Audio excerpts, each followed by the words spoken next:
పూరి చేశాను, అన్ని చేశాను. అది పెద్ద హిట్ అయింది. స్క్రిప్ట్ నాకు ఉన్నాయి చాలా ఉన్నాయి. నేను డబ్బు పెట్టుకుని చేస్తున్నాను.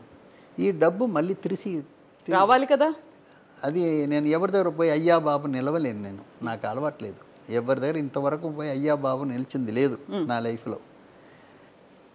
నన్ను పెంచింది కేఏ తంగబల్ గారును ఒక ఆయన, రేలంగి గారు ఉన్నారు కదా, ఆయనలాగే తమిళ్లో ఆయన మరీ ఫేమస్. ఇద్దరు ఒకే టైపు, బట్ మరీ ఫేమస్ ఈయన. ఆయన దగ్గర ఉన్నాను నేను. ఆయన దగ్గర నేనే అడిగాను, ఇలాగ నేను ఉండడం నాకు ఇష్టం లేదండి, ఇది 1959, నాకు ఇష్టం లేదు, దయచేసి సినిమాలు నేను ఏదైనా చేస్తాను, బట్ యాక్టింగ్ కూడా అడిగారు నన్ను, అది నాకు ఇష్టం లేదు, ఏదైనా ఒక జాబ్ నేర్చుకోవాలి, నాకు లైఫ్లో మీరే ఏర్పాటు చేయండి అన్నాను. సరేరా, నీకు అవును కదా, ఇన్ని రోజులు వదిలేసాం కదా, ఇప్పుడు నీకు ఏదైనా చేయాలి కదా, నీకేం కావాలి అని అడిగారు. ఇప్పుడు నేను థింక్ చేశాను, మొదలుపెట్టాను. ఒక డైరెక్టర్ బయట తెలుస్తున్నాడు, ఓ కెమెరామ్యాన్ బయట తెలుస్తున్నాడు, యాక్ట్ చేసేవాడు బయట తెలుస్తున్నాడు, కథలు రాసేవాళ్ళు, డైలాగ్ రాసేవాళ్ళు అందరూ తెలుస్తున్నారు. ఎడిటర్ అన్నవాడు మాత్రం తెలియట్లేదు.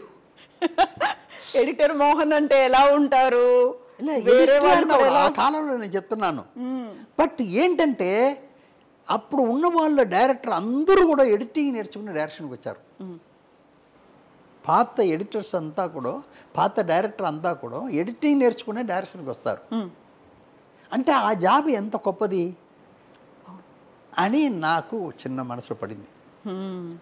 ఇది ఎలాగా ఆయన ఏదో చెప్పాను, సార్ నాకు అది వద్దు ఇది వద్దు, నాకు ఎడిటింగ్ ఏదో చెప్తున్నారు కదండి, దాంట్లో నన్ను చేర్పించండి అన్నాను. అదేముందిరా ఆయన చెప్పి, నెప్ట్యూన్ స్టూడియోస్ అని ఒక ఉంది ఇక్కడ, మొదట తెలుగులో తీశారు, తమిళ్లో చాలా పెద్ద పెద్ద ఆర్టిస్టు, శివాజీ, ఎంజీఆర్ వాళ్ళంతా పెట్టి పెద్ద కన్సర్న్, కోయంబత్తూరు నుంచి ఇక్కడ వచ్చి పెట్టిన వాళ్ళు ఫోన్ చేశారు. అయ్యో అదేముందండి మీరు చెప్తే ఏమేమి చేయకపోయినాం, తీసుకొచ్చేసేయండి అబ్బాయిని. వెళ్ళిపోయి జాయిన్ అయ్యానమ్మా. ఆ రోజు అక్కడ అందరూ ఉన్నారు, ఎడిటర్స్ అంతా ఉన్నారు. నాకు అక్కడికి వెళ్ళిన తర్వాత ఆశ్చర్యంగా ఉంది, మనం అక్కడ థియేటర్లో చూస్తున్నాం కదా, ఇక్కడ చిన్న మూవీ అలా చూస్తున్నారు. ఆశ్చర్యం అయిపోయింది నాకు, ఇదేంట్రా అక్కడ చూస్తున్నది వీళ్ళ దగ్గర ఇక్కడి నుంచి అక్కడ వెళ్తుందా అని తర్వాత తెలిసింది నాకు. అని అలాగా ఎడిటింగ్ మరి ఇంట్రెస్ట్తో నేను చేసి, ఇంకా గొప్ప విషయం ఏంటంటే నాకు ఎడిటింగ్ టైటిల్ పెట్టిన ఒక పిక్చర్ ఉంది, విఠలాచారి గారి పిక్చర్. విఠలాచారి పిక్చరే నేను మొదట జాయిన్ అయ్యాను గోల్డెన్ స్టూడియోలో. అది ఏంటంటే టైటిల్ గురువుని మించిన శిష్యుడు.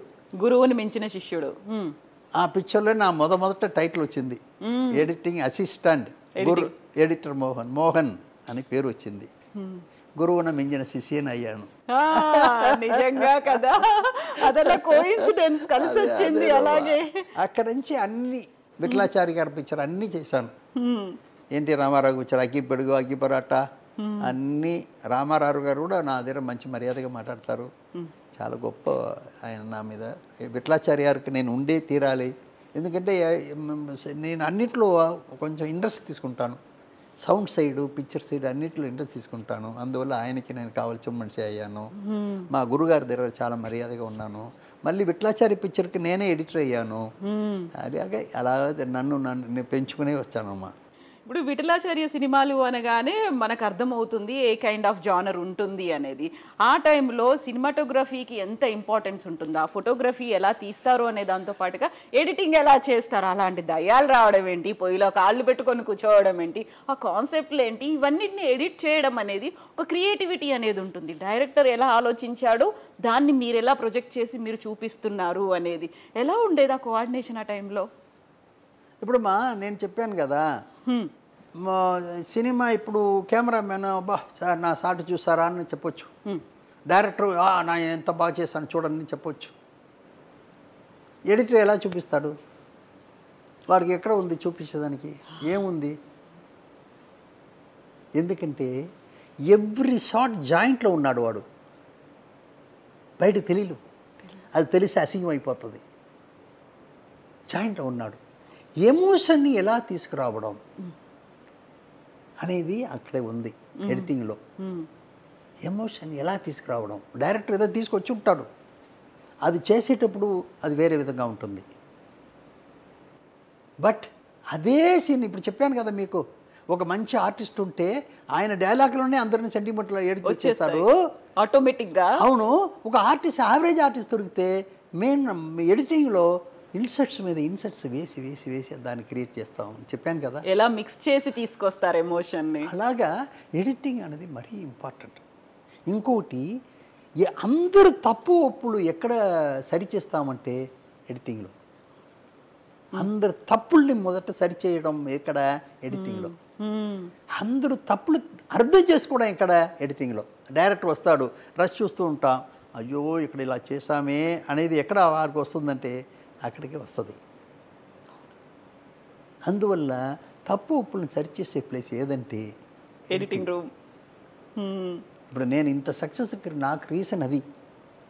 నేను ఎంత షూటింగ్ అయినా నైట్ వచ్చిన తర్వాత రష్ చూసిన తర్వాత తప్పులు మొదట అర్థం చేసుకున్నాను. మంచి దాని గురించి బాధపడను, నేను పక్కన పెట్టేస్తాను.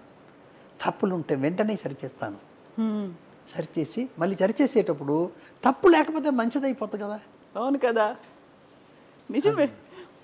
అలా చేసుకుంటాను నేను. అందువల్ల నా సక్సెస్ అది మరీ ఇంపార్టెంట్ అయింది.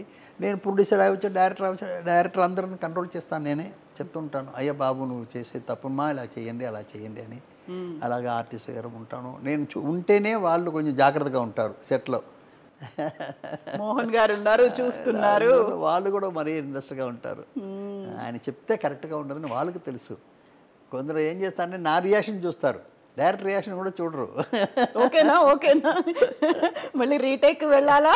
ఇప్పుడు ఏంటంటే ఇవన్నీ చెప్పేదానికి కూడా ఏంటమ్మా, నా మీద ఎవరు తప్ప అనుకోరు, సర్వీస్ మనిషి కదా. ఇవన్నీ అయ్యాయి కదా, నిజంగా ఎక్స్పీరియన్స్ చేశారు కదా. తప్పు చెప్పట్లేదు నేను, ఎవరు గురించి తప్పు చెప్పట్లేదు.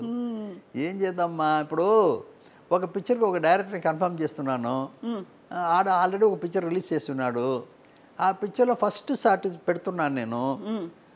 హీరో వచ్చి ఒక అక్క లాంటి ఒక క్యారెక్టర్ దగ్గర ఒక మ్యాటర్ చెప్తున్నాడు. అది షాక్ అయిన మ్యాటరు. ఆ షాక్ అయిన మ్యాటర్కి అక్కకి వెళ్ళవలసిన జూము చెప్పిన వాడికి వెళ్తున్నాడు వీడు. రియాక్షన్స్ ఎక్కడి నుంచి రావాలి? తప్పు మా ఇది. వెంటనే వాడిని తీసి పరేశాను. ఆ బాబోయ్ నిన్ను పెట్టుకుంటే నేను నాశమైపోతాను నానా, ఇది కాదు. అర్థం చేసుకున్నాను కాబట్టి. అర్థం చేసుకోకపోతే ఏమై ఉంటాను, ఏమై ఉంటాను చెప్పండి. వెనకబడిపోయి ఉంటారు ఎడిటర్ మోహన్ గారు. అదే మీరే చేసి ఉండొచ్చు, మీరు అడగొచ్చు నన్ను, అయితే మీరే డైరెక్షన్ చేసి ఉండొచ్చు కదా అని. నాకు ఏదో కూర్చొని ఒక ప్లేస్లో ఉండడం నాకు ఎప్పుడు ఇంట్రెస్ట్ ఉండదు. అందువల్ల